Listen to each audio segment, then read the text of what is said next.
All right, gang. So let's talk about Parkinson's and sleep management. Short lecture, folks. First of all, the sources of information. Okay, this education comes from two primary sources. The first one is a book called Why We Sleep, Unlocking the Power of Sleep and Dreams by Dr. Matthew Walker. This is a fantastic book. Everybody should own a copy or at least borrow it and read it. Yeah, it's here in my library if you want to come and check it out.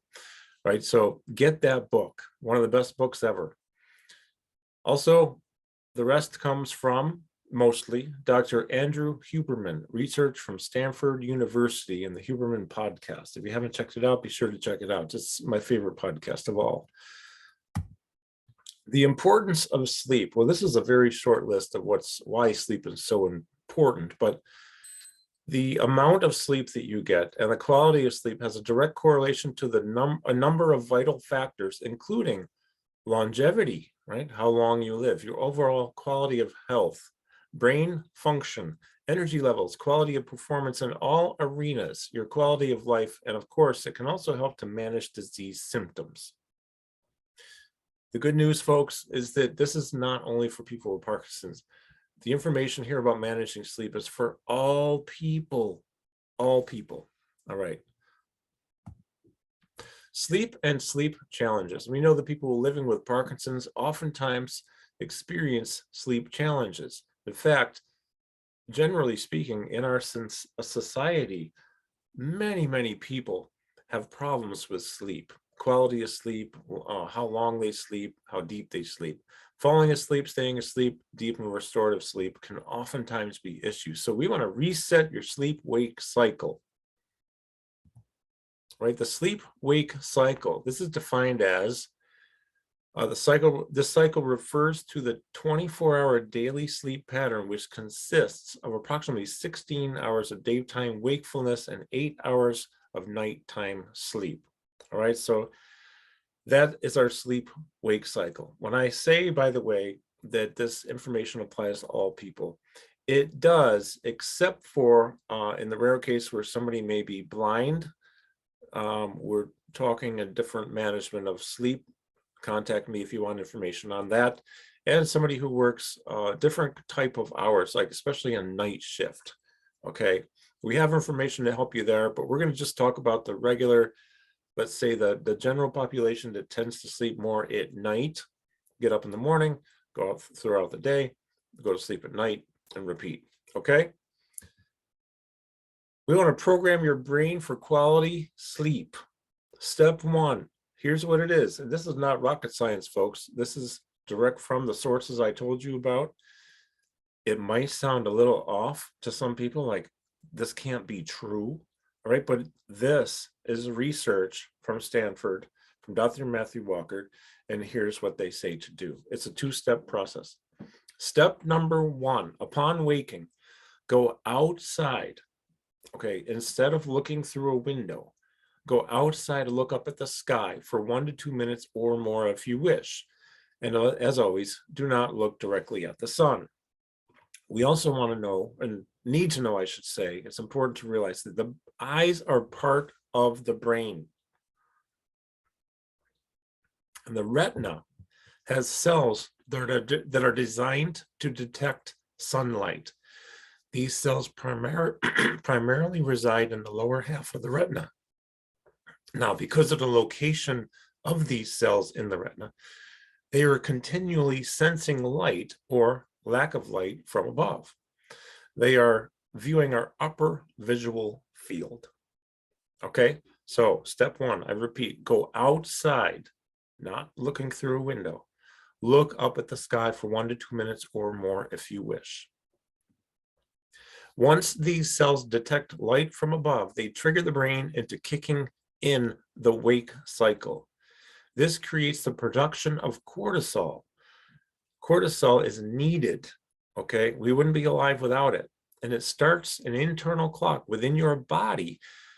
And it starts an internal clock also within your brain, setting you up to stay awake for approximately 14 to 17 hours. It depends upon the person, obviously, and maybe on what kind of day you had. etc. Right, so this will vary from person to person. As you go through your day, your sleep-wake cycle clock is ticking, and eventually it will be time to go to bed. All right, now I just want to make a note here that cortisol is often thought of as always being bad. Well, too much cortisol is bad, just like too much of anything is bad. We need this cortisol to kick in the morning to start the sleep-wake cycle. All right, it helps to start us off and get us ticking during the day, that sleep-wake cycle ticking. To program your brain for quality sleep, step number 2, well, like it said in the previous slide, eventually it's going to be time to go to bed. So before bed, before sundown, maybe approximately an hour or so prior to sundown, step outside and look up at the sky for a couple of minutes or more if you wish. And again, avoid looking at direct sunlight. Natural light from above is what the retina will detect best. Okay, it knows the difference between that or looking at light from above through a window or light in your house or a building from above on the ceiling from an electronic, type of device like a light that you turn on and off. So remember, natural light, step outside in the morning, step outside at the evening, step 2, and look up in the sky without looking directly at the sun for a couple of minutes. It doesn't matter if it's cloudy. It doesn't matter if it's sunny.